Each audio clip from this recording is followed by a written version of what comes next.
Hello student, welcome back to my channels. तो आज हम बात करने वाले हैं एसएससी एमटीएस के एग्ज़ाम को लेकर के।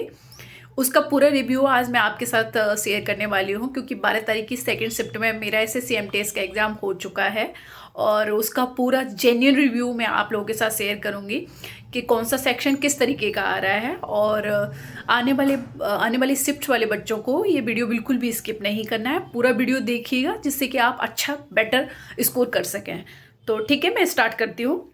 तो मैं सेक्शन 1 की बात करूँगी। तो आप सभी को पता है कि जो अपना सेक्शन 1 रहने वाला है उसमें मैथ और रीजनिंग आने वाला है। तो अगर आप मुझसे पूछना चाहेंगे कि मैं आपको मैथ और रीजनिंग के लिए क्या सजेस्ट करूँ जिससे कि आप उसमें बेटर स्कोर कर सकें, वैसे तो आप सभी को पता है कि वो क्वालिफाइंग नेचर का है, तो अपन को इतना ज़्यादा टेंशन लेने की ज़रूरत है नहीं है। बट स्टिल मैं आपको बताऊंगी कि मैथ और रीजनिंग में आपको कुछ भी ऐसा पढ़ के नहीं जाना है कि जो कि बहुत लेंथी आ रहा है आप उसे सॉल्व नहीं कर सकते, कि सब कुछ इजी इजी है, सारे टॉपिक्स इजी इजी से आ रहे हैं और वन लाइनर क्वेश्चन है, आप इजीली उसको अटेम्प्ट कर सकते हैं और क्वालिफाई कर सकते हैं। फिर भी अगर आप जानना चाहेंगे कि कौन से वो टॉपिक हैं जो आपको वहाँ प्रॉब्लम क्रिएट कर सकते हैं, तो मैं कहूँगी अगर आप मैथ में जानना चाहेंगे तो नंबर सिस्टम को आप थोड़ा सा अच्छे से गो थ्रू कर लीजिएगा। एक दो क्वेश्चन आपको नंबर सिस्टम का वहाँ पे कंफ्यूज कर सकता है, बाकी कोई भी क्वेश्चन ऐसा होगा नहीं जो मैथ और रीजनिंग में आपका नहीं बने। अगर आपने अच्छे से तैयारी की है तो आप आराम से अच्छे से क्वेश्चन कर ले जाओगे। 40 क्वेश्चन में से 38 तक क्वेश्चन ऐसे हैं जो आप आराम से कर सकते हो। अगर आपका मैथ थोड़ा सा भी ठीक सा है तो आप उन क्वेश्चन को आराम से अटेम्प्ट कर लोगे। तो ये तो बात अपने रही सेक्शन 1 की। अब मैं सेक्शन 2 की बात करूंगी, जो कि स्कोरिंग भी है और जो भी मेरिट जाने वाली है इसके अकॉर्डिंग ही जाने वाली है। तो मेरे साथ क्या रहा और मेरा क्या रिव्यू है सेक्शन 2 को लेकर के, तो वो सब मैं आपको बताऊंगी।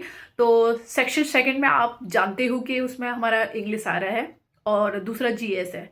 तो पहले मैं बात करती हूँ जीएस की। तो जीएस में देखो, जीएस मेरी सिर्फ में तो कुछ भी उठा के रखा है और कोई भी ऐसा कोई टॉपिक फिक्स नहीं है कि कहाँ से क्वेश्चन आ रहे हैं। तो मैंने देखा कि कहीं से भी कुछ भी क्वेश्चन आ रहा है, लेकिन हाँ कोई भी क्वेश्चन इतना लेंदी और स्टेटमेंट वाला कोई भी क्वेश्चन मेरी सिर्फ में नहीं था। लेकिन अगर मैं आपको स्पेसिफिक बताऊं कि कौन से टॉपिक आपको कवर कर लेने चाहिए जो कि थोड़ा आपको हेल्प कर सकता है जीएस में, अदरवाइज तो ऐसा था कि कुछ भी उन्होंने रैंडमली पूछ रखा है, बस वन लाइनर क्वेश्चन है, किसी में डेट पूछ रखी है, तो किसी में कुछ भी टॉपिक उठा करके पूछ रखा है। तो क्या टॉपिक आपको जो है लास्ट मोमेंट पे हेल्प कर सकते हैं, वो टॉपिक मैं आपको थोड़ा सा हिंट करना चाहूँगी कि आप ये टॉपिक करके जाइएगा जिससे आपको जीएस में काफ़ी हद तक हेल्प हो जाएगा। लाइक आप सेंसस जरूर पढ़ के जाइएगा, सेंसस पढ़ के जाइए, 1991 के रिफॉर्म्स पढ़ के जाइएगा, ठीक है, 5 ईयर प्लान्स पढ़ करके जाइएगा। और बायो का भी अच्छा खासा क्वेश्चन आ रहा है, उसके लिए आप परमार सर की लेटेस्ट वीडियोस आप जरूर देख करके जाइएगा। अगर आप मेरे से टॉपिक पूछना चाहेंगे तो मैं कहूँगी आप ब्रेन वाला टॉपिक अच्छे से पढ़ के जाइएगा, नर्वस सिस्टम अच्छे से पढ़ के जाइएगा। जो भी बायोलॉजी के हॉट टॉपिक्स अभी परमार सर अपनी वीडियोस में करा रहे हैं वो अच्छे से पूरा गो थ्रू कर करके जाइएगा। और एक टॉपिक और है बुक एंड ऑथर, जो कि अभी सभी करा रहे हैं यूट्यूब पे, आप किसी का भी वीडियो उठा करके देख सकते हैं। लेकिन वहाँ जो क्वेश्चन आ रहा है वो क्वेश्चन काफ़ी डीप में भी जा रहा है, लाइक मतलब उसके अंदर की इंफॉर्मेशन भी आपसे पूछ रहे हैं। और बुक भी ऐसी है जो कि शायद मैं तो देखी नहीं, रिपीटेड तो नहीं है, लेकिन वो ऑथर आपने देखे हुए होंगे, आपके एसएससी सीजीएल के एग्जाम में जो ऑथर पूछे जाते हैं मेनली वही ऑथर्स की बुक है, बस उन के अंदर काफ़ी डीप में पूछ रखा है। तो अगर आपको क्लिक होता है तो बेस्ट है, तो आप इस टॉपिक को भी अच्छे से करके जाइएगा। अब मैं बात करूंगी आप इंग्लिश में क्या कर सकते हो। तो इंग्लिश में सबसे पहले मैं आपको बताना चाहूंगी कि कॉम्प्रिहेंशन का पोर्शन है, काफ़ी इजी आ रहा है, आप अच्छे से गो थ्रू करिएगा और अच्छे से अटेम्प्ट करेंगे तो आपका कॉम्प्रिहेंशन के जो 5 क्वेश्चन है वो आपके डेफिनेटली राइट होने वाला है, ठीक है। बाकी अगर मैं बुकैब की बात करूँ तो बुकैब भी ऐसा कोई बहुत टफ नहीं आ रहा है, आप इजीली कर ले जाओगे। लेकिन यहाँ पे जो सबसे ज़्यादा प्रॉब्लम क्रिएट कर रहा है इडियम एंड फ्रेजेस, बहुत ज़्यादा प्रॉब्लम क्रिएट कर रहे हैं, बिल्कुल न्यू आ रहे हैं, ऐसा कुछ कहीं से भी रिपीटेड नहीं है और एक तरीके से बिल्कुल नया है। आपको क्लिक करता है तो बहुत अच्छी बात है। बाकी आप ग्रामर में अच्छे से आप डील कर सकते हो, एक्टिव पैसिव नरेशन ये आप अच्छे से डील कर लोगे। तो ये पूरा ओवरऑल रिव्यू है।